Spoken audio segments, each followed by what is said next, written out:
Hi guys, so we are on the batch 2 of our Ratio Med Search series. So we're back to part 1 of our Ratio Med Search series. So first question, a nurse is preparing to care for a female client with esophageal varices who has just had a Sangstaken Blakemore tube inserted. The nurse gathers supplies knowing that which of the following items must be kept at the bedside at all times. 1. An obturator. 2. Kelly clamp. 3. An irrigation set. Or 4. A pair of scissors. Okay, first and foremost, what is esophageal varices? Diba ang esophageal varices, ito yung parang lumalaki yung mga veins sa esophagus. It's because of the pressure coming from the liver. So usually yung mga may liver cirrhosis, yun yung nagiging consequence. Nagkakaroon ng esophageal varices and these bleed. So, dahil nagbi-bleed sila, dapat ma-stop yung bleeding. And yung ginagawa doon is naglalagay ng Sangstaken Blakemore tube. Itong Sangstaken Blakemore tube, ito yung parang mag-i-insert sila ng balloon or merong parang i-inflate doon sa esophagus para mapupush or magkaroon ng pressure yung esophagus or yung esophageal varices na yun para hindi sila mag-bleed. Kasi diba, when you put something or when you put a pressure on a wound na nagbi-bleed, hindi na siya magbi-bleed or hindi na siya magko-continue to bleed. And that's the mechanism of Sangstaken Blakemore tube. However, this is the last resort. So, hindi rin guaranteed yung success rate nito. So, medyo last resort na siya na procedure. So, ano ba yung risk ng Sangstaken Blakemore tube? Once na, 'di ba, nag-inflate ka. Mag-inflate ka kasi niyan sa esophagus mo kasi doon yung may esophageal varices, doon yung may bleeding. Or doon yung mga veins na nagkaka-pressure. Kaya sila risk for bleeding. Eh, diba, ang liver is responsible for creating clotting factors. Eh, kapag kami liver cirrhosis, hindi sila nakakapag-create ng clotting factors. Kasi sira yung liver, sira yung gumagawa ng clotting factors, so risk talaga sila for bleeding. And yung isa sa pwede kasing mangyari dito sa Sangstaken Blakemore tube, once na na-dislodge siya, kasi i-inflate mo yung esophageal varices, inflate mo yung balloon doon, and at the same time, meron tayong tinatawag na gastric balloon. Yun yung nagsistop doon sa esophageal varices para hindi siya umangat. So, i-inflate mo yun sa tiyan para mag-stop yung or mag-put into place yung Sangstaken Blakemore tube. Ngayon, once na nag-slip siya accidentally, for example, nag-deflate yung gastric balloon, pagka-deflate, umangat, nag-slip. So, may possibility na yung inflated Sangstaken Blakemore tube, pwede siyang umangat and mag-lead sa blockage ng airway. So, kapag umangat siya sa pharyngeal area, sa pharynx larynx, pwede siyang mag-block ng airway. Kaya, ang dapat na nasa bedside is a pair of scissors para ma-deflate easily. Kasi pwede siyang mag-obstruct. Nag-slip kasi yung tube na to, hindi naman natin pwedeng hayaan na wala tayong gagawin. Kasi, syempre, magkakaroon ng blockage sa airway, hindi makakahinga yung patient. So, pwede rin maging emergency ito. Magiging emergency and pwedeng mag-lead sa death kung hindi natin a-actionan. And kung wala tayong pair of scissors para ma-deflate agad-agad yung balloon. So, itong obturator, ano nga ba to? This is used to guide tracheostomy set. So, tracheostomy guide siya. Diba kapag nag-endotracheal tube insertion, diba parang may guide din doon? Para something na nilalagay para mag-guide yung wire. It's the same with the obturator. Kailangan kasi siyang i-guide. Kasi kung hindi siya i-guide with an obturator, pag insert nun, magbe-bend lang yun. Hindi siya mai-insert ng maayos. So, yung obturator, solid ito. Pero dapat din, kapag ka-insert mo, hindi na siya magtatagal doon. Dapat tanggalin mo rin agad yung obturator kasi it's a solid thing. And yung ginagawa mo sa tracheostomy, tracheostomy. So, ibig sabihin, sa trachea, or sa trachea, gumagawa ka ng butas. Yung butas na yun is an artificial airway. Dahil yung taas ng trachea ng tao is hindi na functional. Pwedeng may bara, pwedeng may blockage, pwede rin namang it's something na inflammation, ganun. So, hindi natin alam. Pwedeng tumor, pwedeng inflammation, pwedeng bara, na nagiging dysfunctional yung airway or yung natural pathway ng air which is coming from the nose, tas bababa into trachea, and then sa lungs para magkaroon ng gas exchange. Yun ay hindi na nangyayari, kaya tayo naggagawa ng artificial airway, which is via tracheostomy. Okay, so si Kelly clamp naman, bedside din ito, pero sa anong procedure siya? Sa chest tube. Kasi once na na-dislodge yung chest tube, ika-clamp yun para hindi mag-leak. Something like that. So, sa chest tube naman siya, si Kelly clamp. And ito namang si irrigation set. Saan naman siya? Sa cleaning siya, di ba? Cleaning, kasi irrigation, mag-irrigate ka, for example, sa wound irrigation. So, irrigation siya, cleaning. Hindi siya for emergency purposes na kailangan. Like, hindi siya applicable for Sangstake and Blakemore tube. Okay? By the way guys, you can avail my PNLE Reviewer Plus tracker, your review made easy for 99 pesos only, with specific chapters and exams included. All you have to do is to study. Just send a PM to avail the discounted price for my TikTok and YouTube followers. Happy studying, nurses! Okay. Dr. Dominic has determined that the client with hepatitis has contracted the infection from contaminated food. Ay. The nurse understands that this client is most likely experiencing what type of hepatitis. Okay. 1. Hepatitis A, 2. Hepatitis B, 3. Hepatitis C, or 4. Hepatitis D. So, what type of hepatitis daw? Contaminated food yung source. Kaya siya nagkaroon ng hepatitis. So, dapat, first and foremost, alamin nyo kung paano nahahawa yung tao sa different types ng hepatitis. Sa hepatitis natin, meron tayong tinatawag na oral fecal route at meron din namang blood or bodily fluids. So, dito, sa mga to, ano kaya si oral fecal route? Diba may mnemonics tayo dyan? Lahat ng vowels ay oral fecal. So, A and E, fecal oral route yan. So, pwedeng nakukuha sa contaminated feces or sa kinakain na food. Or pwede rin namang na-contaminate yung food ng feces na infected ng hepatitis A or hepatitis E. Si BCD naman, sila yung tinatawag nating blood or body fluids borne. So, ito yung mga needle stick injury, ganon. So, sila yung mga nakukuha. Once na infected yung tao ng hepatitis B or C or D, pwede siyang mahawa if, for example, yung sugat mo nalagyan ng dugo or na needle prick ka or something else. So, pwede siyang makontract ng tao. So, ang tamang sagot lang dito is si hepatitis A. Basta oral fecal yung vowels natin, si A and T, kasi oral is O, vowels siya. So, madali lang naman tandaan. Tapos si BCD, blood bodily fluids lang siya. Okay, the nurse is reviewing the physician's orders written for a male client admitted to the hospital with acute pancreatitis. Which physician order should the nurse question if noted on the client's chart? So, ano daw yung i-question? So, ano yung negative dito? 1. NPO status. 2. Nasogastric tube insertion. 3. Morphine sulfate for pain. Or 4. An anticholinergic medication. Okay, what do you think, guys? So, ano nga ba yung nangyayari sa acute pancreatitis? Diba, ang pancreas is responsible for delivering or secreting enzymes or digestive enzymes para ma-secrete natin yung fats, yung carbs, at saka yung protein. So, kapag ka si pancreas ay namamaga, like for example, pancreatitis or acute pancreatitis, yung mga sinisecrete niya, dapat kasi on a normal pathophysiology, dapat yung sinisecrete ni pancreas is napupunta sa duodenum. Doon kasi tinutunaw or doon niya nire-release yung mga enzymes niya para matunaw yung food or to help and aid for digestion. So ngayon, kapag ka namamaga siya, ang nangyayari sa kanya, yung mga enzymes na supposedly magtutunaw sa food, yun yung nagtutunaw or nagiging activated na sila doon pa lang, sa loob pa lang ng pancreas. And once na nangyari yun, nagkakaroon ng autodigestion o dinadigest na niya yung sarili niya.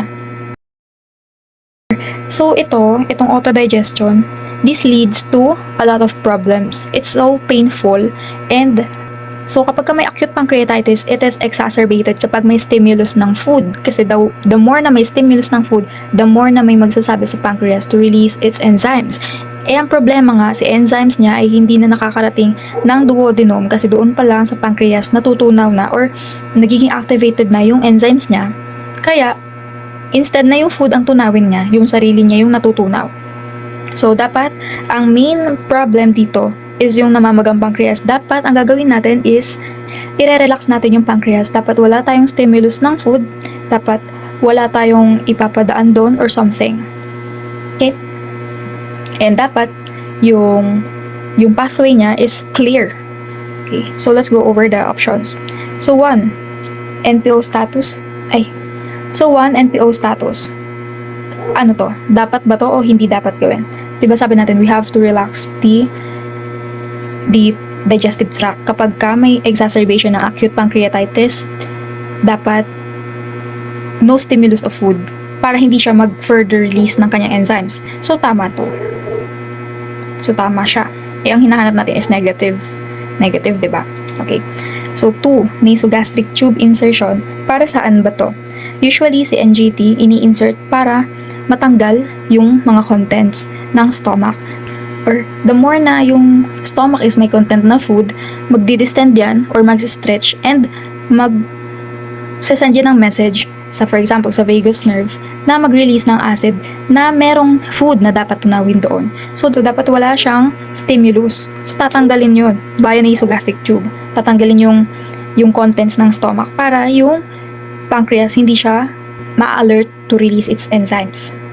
So, tama siya. Kailangan mag-insert ng nasogastric tube. An anticholinergic medication. Ano ba yung cholinergic and anticholinergic? So, basta pag sinabi nating anticholinergic, ang usually symptoms niyan is fight or flight or sympathetic nervous response. Diba we have two concepts, the fight or flight or the sympathetic nervous response and the rest and digest or the parasympathetic. Okay. So, kung ganito na anticholinergic medication and nag-i-introduce siya ng fight or flight or binablock niya si rest and digest, sa tingin niyo tama siya? Tama ba siya na i-take? Hindi ba siya mag-exacerbate ng acute pancreatitis? Diba hindi? Kasi nga fight or flight yung ni-stimulus niya, hindi rest and digest. Kapag ka fight or flight ang stimulated, si rest and digest, naka-block yan. Hindi siya magre-rest and digest. So, ibig sabihin, hindi gagana ang or hindi masastimulate ang digestive tract. So, tama siya. So, ang nakakaiba lang dito is si morphine sulfate for pain. Kasi, si morphine sulfate, notorious yan na nagkakos na blockage ng sphincter of Oddi. Once na nag-block ito, mas mataas yung chance na mag-autodigest siya kasi nga hindi na siya nakakalabas ng duodenum. So, hindi na siya, lalo na siyang mag-autodigest, lalo na yung mga enzymes mag-accumulate lang doon sa loob ng pancreas, hindi na sila makakalabas. So, parang nagiging harang siya.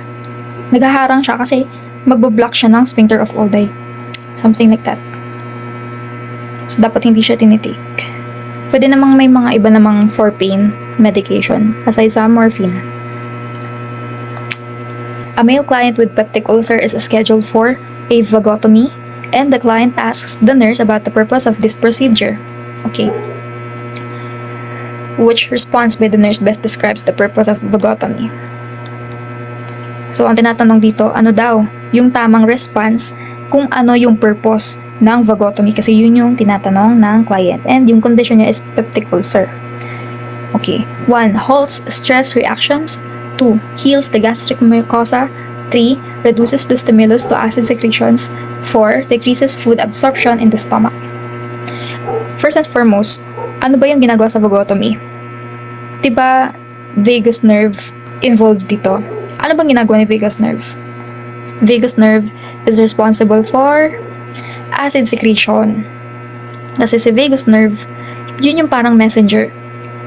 So, bale, once na nag-stretch si stomach, parang sinasabi ng stomach to vagus nerve o mag-a-alert si vagus nerve to release acid kasi may dapat siyang tunawin, which is yung food na nandun sa stomach kasi nagsistretch yung stomach. So, kapag ka may vagus nerve, ibig sabihin, may stimulus for acid production. Eh, di ba peptic ulcer yung problem niya? Di ba we have two types, the duodenal and the gastric. So, either of the two, ang nangyayari is increase yung gastric secretion or let's say stimulus sa gastric secretion para nagkakaroon ng ulcer or sugat doon sa either sa duodenum, pwede kasing nagli-leak si acid sa duodenum, pwedeng madami masyado yung acid sa stomach, ganun din naman, pero kadalasan kasi sa stomach or sa gastric ulcer, ang nangyayari is yung protection or protective layer ng stomach, which is the prostaglandin that lines all throughout the gut or the digestive tract, yun yung nade-deplete. So kapag kaunti na lang si protection, which is yung prostaglandin, which is inhibited ng abuse of NSAIDs, usually sa mga elderly, which is nasabi na rin natin dun sa previous videos natin, nagkakaroon ng weak layer ng stomach na nagli-lead sa sugat or ulceration. Kasi si hydrochloric acid is a very strong acid, and yung lining ng stomach is made para ma-withstand niya yung ganong klaseng intensity ng acidity, which is dapat makapal talaga siya. And once na na-deplete siya or wala yung mga or nawala or na-deplete yung mga protective layer ng stomach, nagli-lead talaga siya sa sugat. Nasusugat dahil sa sobrang baba ng pH ng acid. Sa mga nasabi natin, it's definitely to reduce the stimulus of acid secretions. Once na acid secretions is mababawasan na din kasi nababawasan yung messenger na nagsasabi na dapat mag-release ng acid para matunaw yung food. Yun. Okay. The last question for part 1. The nurse is providing discharge instructions to a male client following gastrectomy and instructs the client to take which measure to assist in preventing dumping syndrome. So gusto niya na ma-prevent si dumping syndrome, which is a common side effect or adverse effect depending on what happened doon sa tinatawag natin gastrectomy procedure. So, first, ambulate following a meal. 2. Eat high carbohydrate foods. 3. Limit the fluid taken with meal. 4. Sit in a high Fowler's position during the meals. Okay. So, first and foremost, ano ba yung dumping syndrome? Dumping syndrome happens when yung high osmotic food is mabilis yung kanyang flow sa digestive tract. So, kumbaga, nagkakaroon ng mga symptoms of fight or flight response, something like that. Yun yung defense mechanism, or let's say, yun yung nangyayari. Dahil nga sa high osmotic particles na for example, dala ng food na kinain, mabilis yung daloy niya, which is na-explain na rin naman natin sa previous videos natin about the dumping syndrome.